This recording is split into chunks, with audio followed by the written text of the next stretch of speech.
श्री राम जय राम जय जय राम। श्री राम जय राम जय जय राम। श्री राम जय राम जय जय राम। श्री राम जय राम जय जय राम।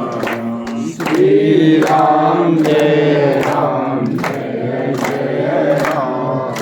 श्री राम जय राम जय जय राम। श्री राम जय राम जय जय राम।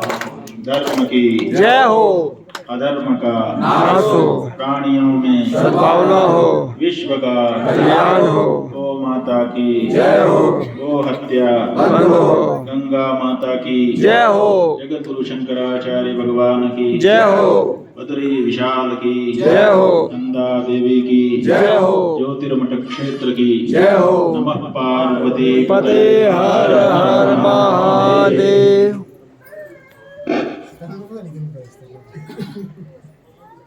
समुपस्थित समादरणीय स्वामी स्वर्गीय श्री ब्रह्मेंद्रानंद सरस्वती जी महाराज, हमारे दूसरे नंदी स्वामी, नाम बता। मृत्युंजय आश्रम जी महाराज, ब्रह्मचारी श्री श्रवणानंद जी, मुकुंदानंद जी, हमारे स्वामी पूर्णानंद जी, यहाँ पर उपस्थित विद्वज्जन, सज्जन वृंद, मातृवृंद, बड़ा सौभाग्य है आपका तो है ही है, हमारा भी है कि आज भगवती नंदा देवी जी के दर्शन पूजन और उनके वंदन का अवसर हमको मिला। मन हमारा बड़ा प्रसन्न है, भगवती की पूजा करके बहुत ही आनंद हुआ है। ये अवसर आप सबने मिल करके दिया, इसलिए आप सबको भी बहुत बहुत धन्यवाद कहने का हमारा मन है। आप सबको धन्यवाद। ये जो देवी हैं शक्ति पूजा, हमारे सनातन धर्म में पंचायतन पूजा बताई गई। 5 देवता हैं जो पूजनीय हैं। गणेश जी की पूजा होती है, भगवान सूर्य की आराधना होती है, विष्णु पूजे जाते हैं, शिव जी का पूजन होता है और देवी की पूजा होती है। इन्हीं 5 देवताओं की पूजा सनातन धर्मी करते हैं, छठा कोई देवता नहीं। इन 6 से अतिरिक्त कोई अगर देवता कहीं दिखाई दे तो आपको समझना चाहिए कि या तो इन्हीं देवताओं का कोई रूप है, वो माने शिव जी का ही रूप मान करके किसी की पूजा किसी रूप और अन्य नाम से करता हो तो बात अलग है, या तो इन्हीं 5 देवताओं में से किसी का एक रूप है वो, अथवा फिर वो पूजनीय ही नहीं है। क्योंकि पंचायतन पूजा भगवान शंकराचार्य जी ने भी इसी पर बल दिया और हमारे धर्मशास्त्र भी इसी का उपदेश हमको करते हैं। शास्त्रों में इन्हीं की पूजा का विधान बताया गया है, क्योंकि जब पूजा होती है तो पूजा की विधि होनी चाहिए, किस विधि से करेंगे। ये तो अभी जो स्तोत्र आप लोग गा रहे हैं उसमें भगवान शंकराचार्य जी कहते हैं, विधेरज्ञानेन द्रवण विरहेण रसतया विधेया शक्यत्वात् तव चरणयोर्या च्युतिर्भूत् तदेतच्छन्तु। हे देवी क्षमा करना।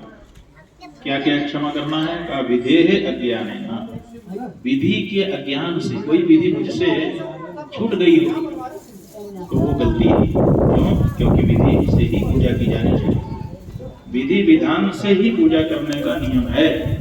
विधि विरुद्ध पूजा नहीं हो सकती, विधि में कमी भी नहीं की जा सकती।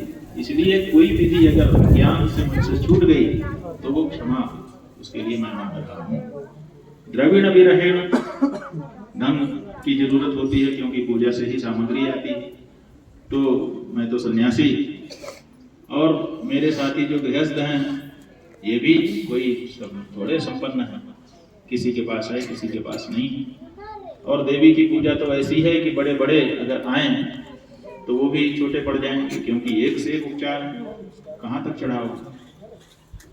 तो ऐसी स्थिति में धन की कमी से जो कमी रह गई, विधि के अज्ञान से जो कमी, आलस तया, और थोड़ा सा पूजा में हमको आलस आ गया कि बस अब जल्दी करो। विधेर ज्ञानेन द्रविण विरहेण आलसतया विधेया शक्यत्वा, अज्ञान भी नहीं है, सामग्री भी है, आलस्य भी नहीं है, लेकिन तबीयत खराब हो गई। विधेया शक्यत्वा, अशक्ति आ गई अचानक, उसके कारण भी पूजा में कमी रह जाती है। इन सब से जो कमी रह गई उसको हे मां क्षमा करना। ये जहां कहा वहीं सबसे पहला कारण उन्होंने कहा विधेय अज्ञान, माने विधि की जरूरत है। तो पांचों ही देवताओं की, 5 ही देवताओं की पूजा की विधि शास्त्रों में बताई गई है, 5 से अतिरिक्त कोई देवता नहीं।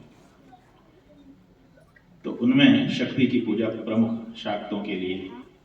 वैसे तो पंचायतन में जो जिसका इष्ट होता है उसी को केंद्र में रख करके पूजा होती है, इसलिए जो विष्णु के भक्त हैं वो विष्णु पंचायतन करते हैं। लेकिन जो देवी के भक्त हैं, देवी का भक्त सबको होना पड़ता है। शक्ति का खंडन बहुत कठिन है। कहते हैं भगवान शंकराचार्य जी सबका खंडन कर रहे थे, तो शक्ति के खंडन का प्रसंग आया, तो उन्होंने शक्ति का भी खंडन करना शुरू कर दिया, और उसी समय उनकी तबीयत बहुत खराब हो गई, अशक्त हो गए। अब उनको दवा की जरूरत थी, तो एक मकान के चबूतरे पर लेटे हुए, इसी समय एक वैद्य वहां से निकला। उसने देखा कि एक सन्यासी लस्त पड़ा हुआ है। कृपालु वैद्य आया, नाड़ी पकड़ी, कहा महाराज क्या क्या तकलीफ है। बताया उन्होंने, बिल्कुल चेतना नहीं है, शक्ति नहीं है, कुछ भी करने में असमर्थ हूँ, पेट में ज्यादा समस्या है।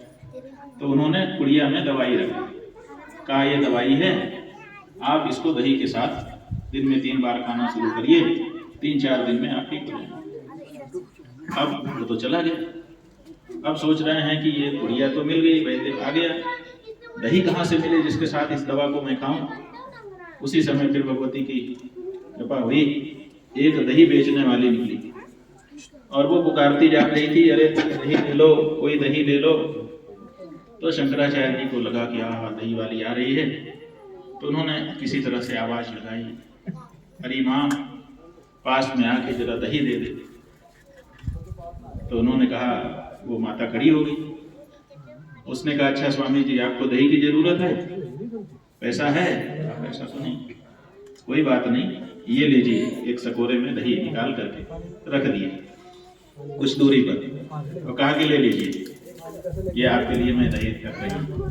कहा माँ तू इतनी कृपा कर रही है, थोड़ी और कर दे, मेरे पास आके भी दही मुझे दे दे, क्योंकि मेरे पास दही तक आने की शक्ति नहीं है। जैसे ही शंकराचार्य जी ने कहा वैसे ही वो माता बोल पड़ी, यहाँ से उठ करके 4 कदम आकर के दही लेने की शक्ति तेरी नहीं है और तू शक्तिवाद का खंडन करने चला। भगवान शंकराचार्य जी को ध्यान में आ गया, तब उन्होंने सौंदर्य लहरी की रचना की। शिव शक्त्या युक्तो यदि भवति शक्तः प्रभवितुम न चेदेवं देवो न खलु कुशलः। भगवान शिव अगर शक्ति से विलग हो जाएं तो उनमें स्पंदन की क्षमता, हिलने डुलने की क्षमता भी समाप्त हो जाएगी। बिना शक्ति के क्या कोई कुछ कर सकता है? आपके अंदर शक्ति ना होती, आप घर से यहाँ तक चल के आ सकते थे, यहाँ बैठ करके सुन सकते थे, समझ सकते थे। सबके लिए शक्ति की आवश्यकता होती है, इसलिए शक्ति की पूजा परम आवश्यक है। लेकिन ये शक्ति जहाँ पहुँचती है वहाँ अलग अलग रूप धारण कर लेती है, इसकी विशेषता। आप देखिए चंडी पाठ जो हम लोग करते हैं तो वहाँ शक्रादि माने इंद्रादि देवता आकर के भगवान भगवती की स्तुति करते हैं। तो क्या कह रहे हैं? या श्री स्वयं सुकृतिनाम भवनेश्वलक्ष्मी पापात्मनां कृतदीयां हृदयेष्व बुद्धिः श्रद्धा सतां कुलजन प्रभवस्य लज्जा तां त्वां नता स्म परिपालय देवी विश्वम्। मतलब वही एक शक्ति है, या श्री ही, जो शक्ति सुकृतिनाम भवनेषु लक्ष्मी। जो पुण्यात्मा हैं, अपने आप को पवित्र रखते हैं, सद्विचार रखते हैं, सदाचरण में निरत रहते हैं। अभी स्वामी जी ने क्या कहा कि हम ये कहना चाहते हैं कि आप अपनी पवित्रता अपने घर में बनाए रखिए। ये जो पाश्चात्य आ गया है, ये जो स्वच्छता को महत्व दिया जा रहा है, पवित्रता का उपहास उड़ा दिया जा रहा है, इसको छोड़िए। स्वच्छता के साथ साथ पवित्रता भी जरूरी है। भारतीय दृष्टिकोण पवित्रता को महत्व देता है, पाश्चात्य दृष्टिकोण स्वच्छता को महत्व देता है। लेकिन कितना भी बाथरूम, स्नानागार आपका साफ हो, शौचालय साफ हो, आजकल तो साफ ही रहता है। ऐसे पदार्थ से बनाया जाता है कि बहुत चिकना साफ सुथरा, लेकिन वहाँ बैठ करके भोजन करने को कहा जाए तो शायद अभी आप लोग मुश्किल में पड़ जाएंगे कि भाई हम यहाँ नहीं खाएंगे, है ना। तो क्यों? क्योंकि सफाई तो है लेकिन पवित्रता नहीं। जो लोटा तांबे का, पीतल का शौचालय में रख दिया गया और उसी से रोज पानी छू रहे हैं आप, 6-7 महीना, 8 महीना, 10 महीना वहीं रह जाए, उसके बाद वही लोटा मांझ करके साफ कर दिया जाए और आपको पता है कि वहीं था ये, तो आप उससे पानी पीना पसंद करेंगे? उससे भगवान को जल चढ़ाने का मन होगा? नहीं होगा। क्यों नहीं होगा? क्योंकि स्वच्छ तो हो गया लेकिन पवित्र नहीं हुआ। इसलिए स्वच्छता के साथ साथ पवित्रता भी जरूरी होती है। इसी बात की ओर आदरणीय स्वामी जी ने आप लोगों का ध्यान दिलाया। तो इंद्रादि कहते हैं कि जो सुकृति लोग हैं, पुण्यात्मा लोग हैं, पवित्रता से रहते हैं, सदाचार परायण हैं, उनके घर में ये शक्ति जाती है तो लक्ष्मी का रूप धारण कर लेती है। और पापात्मा नाम हृदयेषु अबुद्धि, जो पापी हैं उनके घर में ये शक्ति चली जाए तो अबुद्धि, दुर्बुद्धि उत्पन्न कर देती है। और श्रद्धा सताम, जो सज्जन लोग हैं उनके हृदय में श्रद्धा बन जाती है। कुलजन प्रभवस्य लज्जाम, जो कुलीन लोग हैं उनके हृदय में लज्जा बन करके कि मैं ये कैसे करूं, मैं ये कैसे करूं, उनको संकोच होता है। तो शक्ति एक ही है। जैसे आपके घर में बिजली आती है, एक ही बिजली है, लेकिन जब पंखे वाले में चली जाती है तो घुमाने लगती है, जब ट्यूबलाइट में चली जाती है तो लंबा प्रकाश, जब बल्ब में चली जाती है तो गोल प्रकाश, मिक्सी में चली जाती है तो कर दूसरा काम करने लग जाती है।